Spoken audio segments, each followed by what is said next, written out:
Welcome back to the United Stand. My name is Board and welcome back to another 2 p.m. show. I'm back once again. I've been on quite a few shows recently, but I've been really enjoying them and really enjoying the chats and the discussions that you guys are bringing. But don't worry, obviously Beth and Ryan, they're out in America for the United pre-season summer series, and they're going to be doing shows. It's a bit of a weird time. I'm not going to lie, it's a bit of a weird time, but they're around 2 a.m. So if you're watching this in America, I don't know what time it is right now, but know the time difference is very weird over there. And it's like 6, 7, 8 hours behind or ahead. But listen, they're doing shows out in America at around 2 a.m. So if you're awake at that time and you want to see one of the best shows, make sure you're checking out those late shows. But also Mark does his normal 8 p.m. shows as well. So make sure you're checking out all the content that's going on throughout the United States. But look, I've got some news today, and I mean, this has been news that's been going on all day, to be fair, for the past couple of days, to be fair, and it is about Benjamin Sesko.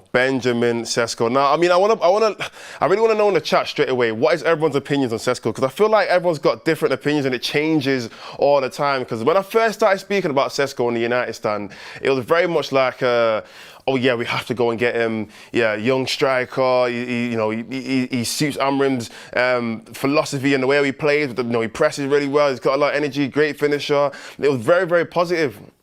But I feel like recently, when I've spoken to people and I've seen it online on social media, like the tide has kind of changed a little bit. A lot of people are saying, oh, but he's still very young. Is it worth paying the amount of money that Leipzig they're asking for? I mean, we're going to get into everything that's been going on today. I mean, there's been some new stories that have come out around Benjamin Sesko, and also around, Fabrizio spoke a bit about it, Ben Jacobs spoke a little bit about it, but also we're going to have to link it into Watkins as well, because we know that's the main priority, or one of the main players that Man United have been looking at, Watkins. So we're going to link it into both of them too, and I really want to know, like I said, what is everyone's opinion on that. So I mean, starting off, so the story with Sesko is, and Fabrizio just reported this the other day, like literally not the other day, a few minutes ago. He's put a video out, and he said, look, Newcastle have presented a project to Leipzig for Sesko. So Newcastle have already made the connections, they've already made links, and they're really, I'll be honest, they are desperately trying to get Sesko right now, because the reality is, Isak's going to be leaving. We all know Isak's going to be leaving. He's already made it clear.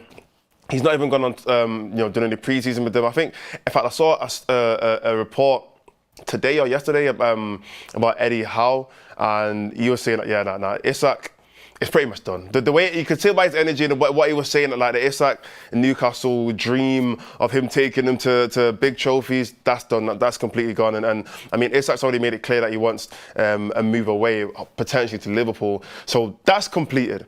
The reality is now they're going to need to go and replace him with a striker, probably not on the same level as Isak, because in my opinion, Isak's the best striker in the league in terms of ability. Like pure ability, he's the best striker in the league. But they're going to need to go and bring in somebody else who is fairly young, but also somebody who can kind of fill his shoes. And with Isak leaving, like I said, Newcastle presented this project to Leipzig, and obviously because of that, there is a little bit of a race now between United and Newcastle, as in who can get Sesko, but also for the best deal, because we don't want to raise the price too high where now we're having to pay 80, 90 million for a player that we probably don't necessarily want to pay that much for. I mean, if we're being honest, if you want to pay 90 million these days for a player, you better hope he's world class. You better hope he comes in and he's completely flying. None of this, oh, it's going to take him 2 years to get used to it. We've tried. We've done that with Anthony. We've done that with Højlund. We're not doing that again. We need to go and bring in a player. We're going to spend that much, considering we spent 62 on Cunha and 65 for Mbumo, and they're very, very good players. We're not about to go and spend 80, 90 million on a player that we don't actually know if they're going to work on that. But listen, Fabrizio said, Sunday night, early morning, Man United made contacts with Sesko's camp. Not with the club, with Sesko's camp, to start conversations about numbers. They've been discussing his name for weeks, but also Watkins. So United have made contact with Sesko and his team. Pretty much they want to know, what would it take? What is it going to take? What do you want from us? Realistically, what do you want from us? But I don't know if you saw recently as well, Sesko's got a gentleman's agreement. Now, I'll be honest, I've never heard of a gentleman's agreement before. I didn't even know that existed. But he has a gentleman's agreement with Leipzig where if Sesko wants to, now this is up to him, but if he wants to, the price could drop to around 70 to 80 million obviously it's a range in it. So around 70 to 80 million with 5 to 10 million add-on. This is a gentleman's agreement. I don't know what that actually means, if it's a handshake, if it was a contract, if it was, I don't know what it is, but they have a gentleman's agreement where if Sesko chooses to and if he decides, I actually really want to leave and go to a particular club, whether it's United or Newcastle, the price can be lowered. So let's just say 70 million with 5 to 10 million pounds add-on top of that as well. So, I mean, look, like I said, put in the chat right now, what do you think about Sesko joining United? And would you take it for 70 million? 70 million, is that a price that you feel like you are comfortable with United making, considering how much money we have? We don't have a lot. We don't have a lot, that's the reality. We don't have a lot of money. So is that a good price for you? Do you feel like that's a decent ballpark for what you want Sesko? Considering he is 22 years old, he has had a few decent seasons. He's not only had one good season, like with Højlund, not to bring it back to him again, because I know I don't really like getting on to Højlund too much, but he had pretty much one, maybe even half of a season where he's playing decent, whereas Sesko's had a few seasons where he's put in some good numbers. But yeah, let me know as well. Also, make sure you send in your super chats, because you know in these shows we like to keep it very interactive. And I'm going to bring in all the topics that you guys bring in your super chat. So let me know anything you want to talk about, whether it's to do with the Sesko deal or anything United related. I mean, we've got a couple other topics in here in this show that we're going to be discussing. But let me know. Somebody says in here, 70 million euros. Is it 70 million euros or 70 million pounds? I thought it was 70 million pounds, but I'll have someone check for you right now. But yeah, someone said, no thanks. Someone said, we have a lot of leverage for Sesko negotiations, but I'd hardball at 50 to 60 million. I don't think we're going to get him for 50 million. 50 million is not a lot of money in today's market, in my opinion. I feel like 50 million is like a standard Premier League player, like a very standard, like you've had a decent season, 50 million, there you go, you can have him. Because it's weird, like the price of this market can really range. I mean, we've seen players go for, I mean, Grealish was 100 million, Declan Rice was 115, you know, and then we've had players like Elanga go for 55. Like, the range of the market is very, very weird. It kind of depends on what club you're coming from, what age, and all these kind of things. So the market can really change really quickly. Everyone's saying it's euros. So yeah, I think about 70 million euros and a 5 to 10 million euros add-on. So yeah, let me know. Would you take Sesko? There's a poll out right now. Let me know. And if you wouldn't, put in this chat or send a super chat, if you wouldn't, who is your main priority? Because I feel like we still need a striker, and I've been saying this for a very long time. And I mean, from watching the last pre-season game against West Ham, and I watched Højlund in that game, and I'll be honest, he wasn't terrible. Højlund was not, he wasn't as bad as he was last season. I will say that. However, there was a few chances and there was a few errors and there was a few little things, but I just think, like, we can't go into next season with this being our striker, because there's so many wasted opportunities, and it doesn't just affect him, it affects the players around him, because, I mean, there was one occasion where the ball's kind of dropped to him and he's gone to make a pass and the pass was just completely off, and somehow he's got the ball back, he's taken a touch out to get a shot on his left foot and he's completely skied it. And I just thought, that's two chances there where you could have either made the right pass and we would have been through a goal, maybe scored, maybe not, we don't know. Also, when you got the ball back and you're taking a touch out and shot, you completely skied it, not even got it on target. So it's these little things where I'm like, we just need somebody who can either make that right pass or can get the shot off and get it on target or potentially get a goal. So I still think we desperately need to get a striker. Super chat in from Marcus. He says, we would gain more points buying a number one goalkeeper. That's an interesting point. You know what? No, I understand what you're trying to say, but when I look at last season, right, and I look at the difference between a top quality goalkeeper and a top quality striker, we didn't have both last season. We didn't. We had a very poor striker, we had a very poor goalkeeper. However, when I look at the actual mistakes that Onana made throughout last season, it almost came in moments. Like, there's a big period of last season, at the start of the season anyway, where Onana was actually okay. and he wasn't actually making a lot of mistakes. In fact, I remember doing a build-up show here, I think it was for the Arsenal game, and I sat here and debated Onana versus Raya. I really did that. I sat here and debated whether or not I'll put Onana or Raya in my United and Arsenal combined 11. And that was, maybe I didn't actually believe it. I was probably just doing it for the content, just for the, you know what I mean, just for the video. But I made points. I could argue it. There was an argument for it because at that moment in time, Onana was actually having a decent season. He wasn't actually too bad. But then he started making little mistakes here and there, and he was costing us games and whatever. But my thing is with a striker, not even a good enough goal scorer, is that's throughout the whole season. He doesn't have to make, when I'm talking about Haaland right now, he doesn't have to make mistakes for us to cost us points. If he's not playing well for pretty much every single game, that is a long, like, concurrent effect each and every single game that he plays. Whereas with a goalkeeper, he can just make one mistake every 10 games and cost us that one game. But for the majority of the season, they will probably be okay. Like, for the majority of the season, if I was to compare every single bad game to his good games, he probably had more good games than bad games, but it's the individual bad ones which makes you remember it. I feel like having a bad striker affects you every single game. Every single one. You can't hide from it. You can't hide from having a bad striker. Even if you're the best team, like, if you're dominating a game and you have a bad striker, it's visible. Whereas if you're dominating a game, you have a bad goalkeeper, you won't realise because the goalkeeper's not doing much. You know what I mean? So for me, I feel like if we want to dominate games, if we want to be scoring multiple goals every single game, if we want to be controlling these games, if we want to look like a threat to every single team, you have to have a good striker to be able to have that finished article, that final pass or that final shot, that final goal. You need a good enough striker to do that. Whereas with a goalkeeper, you can almost get away with it sometimes. So yeah, I mean, it is a good super chat. I get what you're trying to say, but I feel like you'd gain more points from having a better striker than having a better goalkeeper, in my opinion.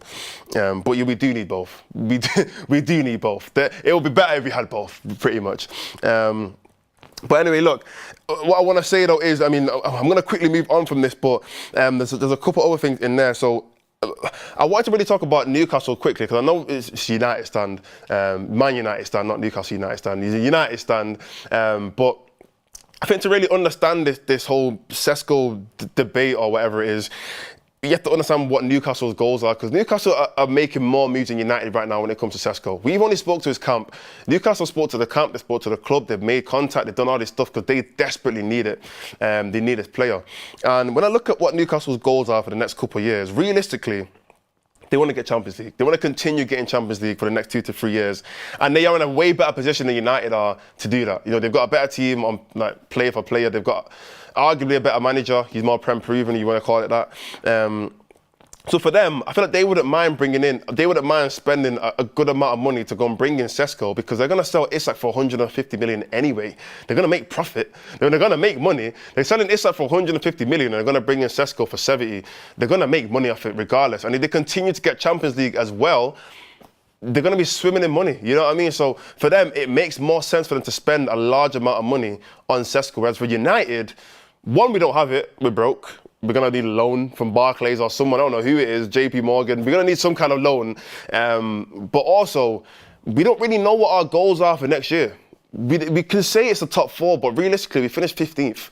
It's hard to finish 15th and say, yeah, our goal for next year is top 4. Because where are we now? We don't even know.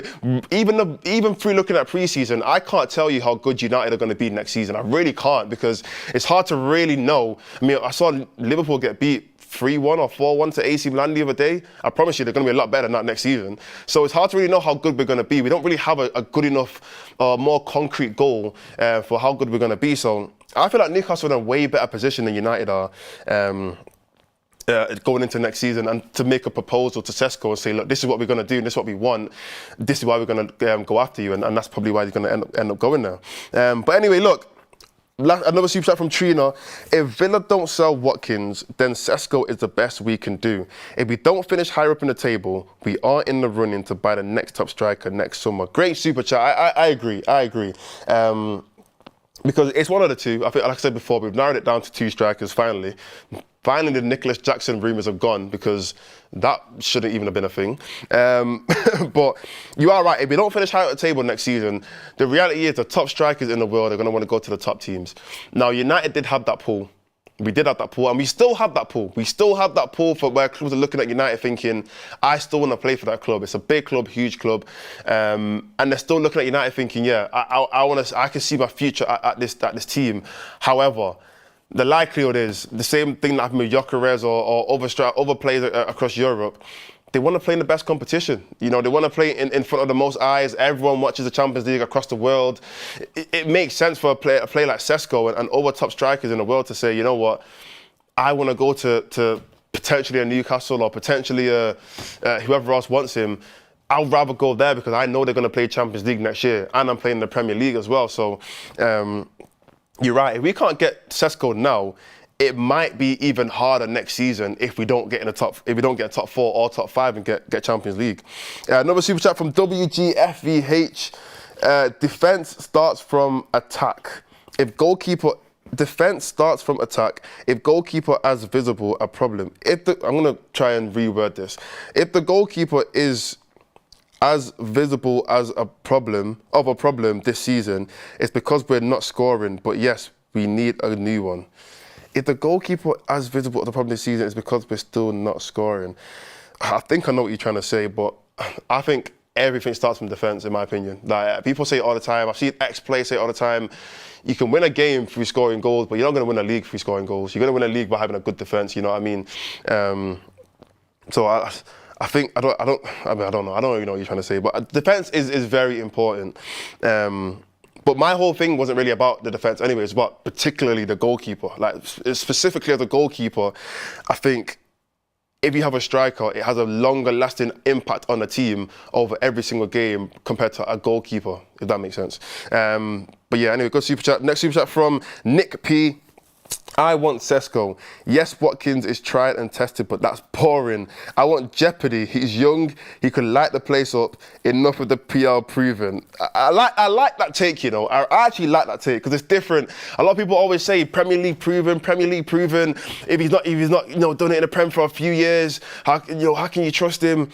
I like the fact that you want Jeopardy. You want chaos. You want to bring somebody in who nobody even knows about. You know, they've not been able to figure them out yet, which I get it. If you're playing in another league and you're dominating that league and you've done your thing, you're scoring goals and you're causing chaos, causing trouble in another league, when you come to the Prem, nobody knows you yet.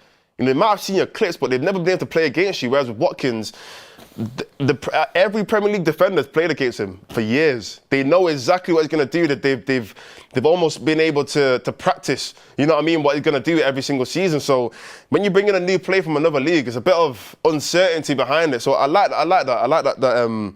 that way of thinking.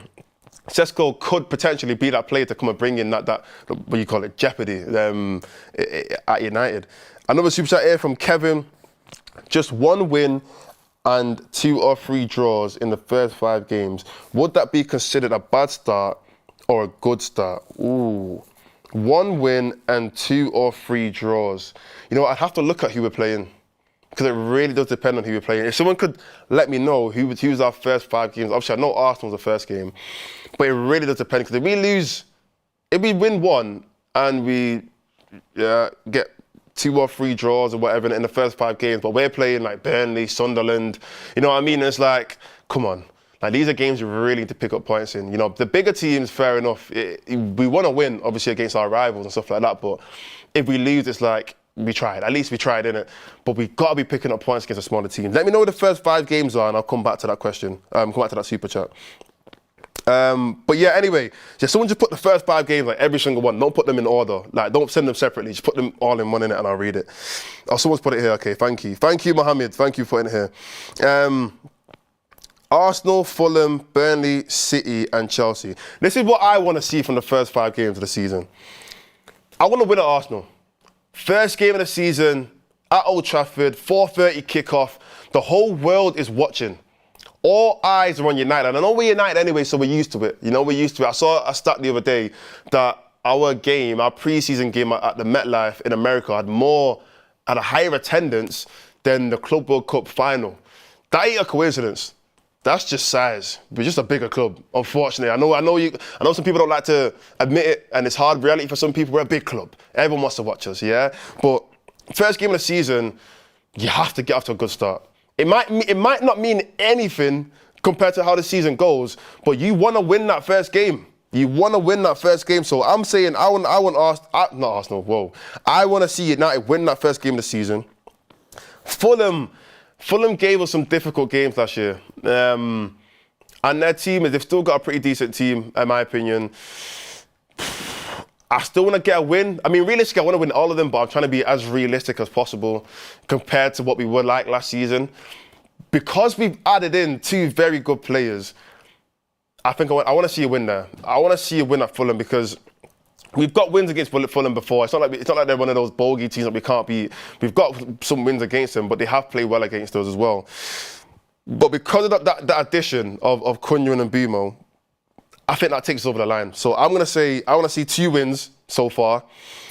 Burnley, I mean, we should be beating Burnley. Any team that's just come up from the Championship, I'm always going to say we should be beaten. So, I mean, they've just lost James Trafford, a very good goalkeeper. I don't know who else they've got. I've not really looked into the team too much, but I'm going to say 3 wins so far. Maybe I'm just being a biased United fan, innit? But I'm saying 3 wins so far.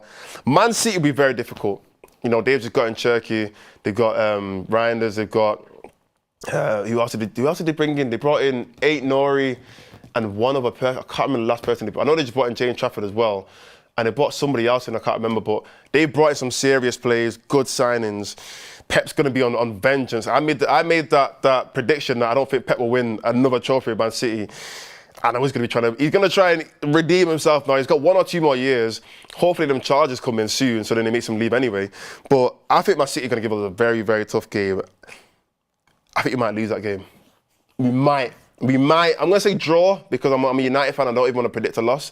But I'm going to say draw. Chelsea will be the one that I think will be very, very difficult though, because we just can't seem to... I remember we were beating them last season and then Cole Palmer scored a hat-trick and we lost at Stamford Bridge. Like, they're just one of those teams. So I think if we can get 3 wins, two or 3 wins in those first 5 games, I'll be happy with that. But let me know in the comments or in the chat, what do you think about those first 5 games? Which games do you think we're going to win and which games do you think we're going to draw, or how do you think it's going to go? But like I said, I'm hoping we should... Obviously, I want us to win all 5, but if I'm being realistic, I want at least 2 or 3 wins, 3 preferably, against those 5 teams. But anyway, yeah, moving on. I mean, quickly, before I even go into the next conversation, which is going to be a good conversation before we wrap up the show, make sure you check out That's Football. Like I said, I've said this loads of times on all of my shows. It's pretty much United stand, but with all of the other football in the world. You know, so all the Premier League games, all the European games, Champions League games. Make sure you're checking out That's Football. There'll be a link in the description. Mark does shows on there every single day. Check out the social platforms, whether it's Instagram or TikTok. Content coming out every single day, so make sure you check that out. There'll be watch-alongs throughout next season. So if you want to see another Mark watch-along, not just United ones, again, go and subscribe over there and check it out. There will be an 8 p.m. show as well later on with Mark. So you want to see him, then make sure you're checking out the 8 p.m. show. And also, Ben Jacobs will be here on Thursday, 2 p.m. So we're going to get some more updates about United's transfer news. Hopefully something good, something positive that we can hold on to. But anyway, moving on. Now, this is an interesting story. So, this is Kobbie Mainoo. Now, if any of you have ever seen or, watched me on United Sun before, you'll know that I'll proudly say it, I'm player FC for Kobbie Mainoo. I am player FC for Kobbie Mainoo. Not in the sense of that I don't support him more than I support United, but I just think he's one of those players that is just so talented. The way people sometimes talk about him, I just feel it's sometimes a bit too negative. And I try to back up players who, one, come from my academy because I like it. I like our academy players. It's like family, you know what I mean? But also, 2, players that are humble. I like the fact that he's not one of these, he doesn't speak out in the media, and he's not like disrespected United in any kind of way. He's not liking tweets and all these kind of things and secret interviews. I feel like Kobbie Mainoo has a great mentality. He's such a talented player. He's from the academy. He's from Manchester. He's probably my favourite player in terms of not necessarily footballing wise, but just as a footballer, not as a footballer, but just as a player, as a person. I like Kobbie Mainoo a lot at United. So the news that's come out is Tottenham Hotspur have made contact over the potential signing of Manchester United midfielder Kobbie Mainoo. Crazy. Tottenham, crazy. But with his contract situation unresolved, this is due to his contract situation being unresolved. Now, I think, first and foremost, let me just get this out of the way. We are not selling Kobbie. Like, Daniel Levy, whoever's in charge, James Maddison, I don't know who I'm speaking to right now, forget about it. Forget about it, because, look, I kind of went through some of the pros and cons of Mainoo kind of staying at United compared to leaving and going to Spurs. Now, obviously, the pros of Mainoo staying at United are, one, bigger club, far bigger club. I know Tottenham have all the concerts and Beyonce and Burna Boy, and they've got, who was it there the other day? Was it Coldplay or someone? I don't know. But they've got all the big concerts and that at the stadium, a really nice stadium, that's cool. We're going to have one soon, don't worry. But that's it. That's the only thing that they have over anybody else, their stadium. Other than that, it's not even comparable. Bigger club. Not only that, but it's his home club, home team. It's where he feels comfortable. It's where he's what he knows. He knows the club inside out. Like I said, he's come from the academy from young. He's a United fan. Naturally, I always think this as well. When a player plays for the team that they support and they actually support, you have a different kind of passion. Like when you step on that pitch and you're, as a United fan, like look, I'm nowhere near the level of any of these footballers. But if I was to step out to Old Trafford, because I'm a United fan, I'd feel the passion a little bit more than everybody else, I feel like. I don't know if it's true, because I've never done it before, obviously, but when you're a United fan and you step out to Old Trafford, it's like it's goosebumps, you know what I mean? But yeah, home club. They're the kind of the main reasons as to why, obviously, Kobbie Mainoo would want to stay at United. When you look at the cons, though, one, the contract discussions, which are still ongoing. We don't actually know the numbers because random numbers get thrown out there all the time. So I don't even want to say anything because one week you're hearing this amount and next week you're hearing that amount and whatever. I just think they're trying to find the best, the most reasonable amount for a player of his age, 20 years old, to be on, if it is a big contract. And also the other negative thing about it is his game time. And I think that's a main thing for Kobbie Mainoo right now, because United are in a very weird phase. This transition phase that we're in right now with no Europe means we're trying to find the right players in the right position, but we don't have enough games to really test it. And that's the problem that we're going to have next season. We're going to be playing one game a week. Amram said the same thing. We're playing one game a week and it's going to be a lot of competition. For a player like Kobbie Mainoo, playing one game a week, he has to now fight and kind of prove himself in probably a small amount of game time than he would have had normally compared to last season. And considering that we have signed 2 midfielders, the only signings we've made are 2 midfielders. We've still got Bruno, we've still got Ugarte, we've still got Casemiro, we've still got Mason Mount, we've still got Collier, plus Kobbie Mainoo. You're looking at about, is that 8 midfielders in the team who all desperately want to play, who all desperately want to start pretty much, most of them anyway. So for Kobbie Mainoo to get regular game time, and he would get regular game time in probably every other team, or most, I say 90% of the other teams in the Premier League, he'd probably get regular starting game time. But with United, it is going to be a 50-50 one. And it could be a case of he has a good run of games and he has a poor game and that's it. He gets subbed out for Mason Mount, and all of a sudden now Mason Mount's starting games, and he's a good run of games, and then he's a poor game, and then he gets brought out. Then, you know what I mean? And Bruno goes in, and then, or even Xerxes could come into that 10 position, because we've seen him play last season. That's another name on the list. Plus, Bruno's going to be playing there regularly. There's so much competition now. It almost feels like with Mainoo, if he was going to sign a big contract, there's a lot of uncertainty about where does his career really lie and how much progression and development is he really going to be able to have with so much competition. And from looking at the last preseason game with him and Ugarte, I thought they were amazing together. And to be fair, last season they had games where they were also amazing together.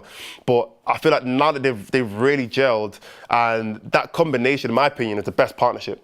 That's the best partnership for me right now. If we are going to be playing this 2-man midfield, Mainoo and Ugarte, that to me, it makes the most sense. That's where I feel like we've got the most control and the most balance with 2 10s, whether the 10 is Cunha or if it's Bruno or if it's Mbeumo or it's Ahmad, the 2 10s in front of those 2 players, I think that's where you're going to see the most balance and the best midfield that we can put together. So it's a difficult one because, like I said, for Kobbie, where does his future really lie? But look, I've got a few super chats in here. I need to read through these. So quickly, 140 million. This is from Frank Portress. 140 million for Sesko. Oh, I don't know how to pronounce his name, but I know the guy you're talking about. The guy from Sporting. And Donnarumma, good business. If we can get 100, if we don't have that much money, I'm not even going to entertain it. We don't have the 140 million. It's just reality.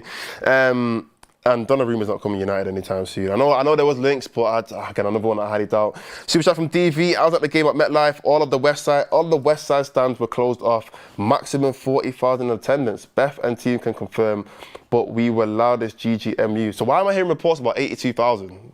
I don't know, man. I couldn't tell you. I don't know about that. Anyway, super chat from Kevin. As Mark tweeted, £65 million, would you take it? Or would you prefer to develop him further? Personally, I keep him and look to move Casemiro instead. Facts, Casemiro has to move anyway next year. It's his last contract. And then you've got players who are very injury prone like Mount, who we don't even know what's going to happen with him in the next 2 years. 65 million, I wouldn't take it at all. He's worth more than that anyway, I'll be honest. Look, if we're talking about young talent in the Premier League, there's one player that I look at and I think, this guy is clear. Like, this guy is so clear. And I don't want to make this into the Arsenal stand because I genuinely hate Arsenal with a passion, a serious passion. But you see that Max Dowman kid, I'll be so honest, I don't even want to talk about it too long, but that talent there, I haven't seen an Arsenal academy player with that much talent since Jack Grealish. And I think he might be better than him, if I'm being honest. In fact, I don't know if I've seen an academy talent in the past 15 years that looks as clean as he does on the ball. Like, there's been one or two that Phil Foden, you can say, and there's other players here and there, but that kid at 15 years old, absolute joke. But in my opinion, Kobbie Mainoo's up there. Kobbie Mainoo is up there, and we're going to have serious debates and serious discussions. Maybe not next season, because I don't know if he's even allowed to play Premier League football, but in the next 2 or 3 seasons, when we're seeing Kobbie Mainoo on that pitch, and we're seeing other players like Max Dowman, and we're seeing other young players come on the pitch as well, we're going to be having serious discussions about who the best young player is in the Premier League, and Kobbie Mainoo will be in those conversations. Super chat from Carl Robinson. Legacy of their club is being sold off to the lowest bidder from experimental tactic. Another super chat from... Oh, that might be it, actually. Yeah. Wait, my chat is moving so quick for some reason. Let me just try. I think I missed one at the top. Quick, let me find it. Why is my chat moving so fast? But yeah, anyway, I couldn't find it. Sorry whoever that super chat was. For some reason, it's not letting me go. It's not letting me scroll to the top. But yeah, anyway, the time has come that the show is over. I'm sorry, guys, the show is over. But thank you guys for listening. Thank you guys for watching. It's been a great show. There was another conversation there about Anthony and Al Nassr, but Mark will definitely discuss it later on his 8 p.m. show, so make sure you're checking that out, because there is going to be a lot of more news coming out from now till then. I mean, even now, there's stuff just coming out all over Twitter, so make sure you check out the 8 p.m. show. Like I said, check out the That's Football. There will be a watch-along on Thursday night at like 3 a.m. For the United preseason game, so make sure you're checking that out. Mark will do a watch-along for that as well. But yeah, thank you guys for listening, thank you guys for watching, and I'm going to see you in the next one.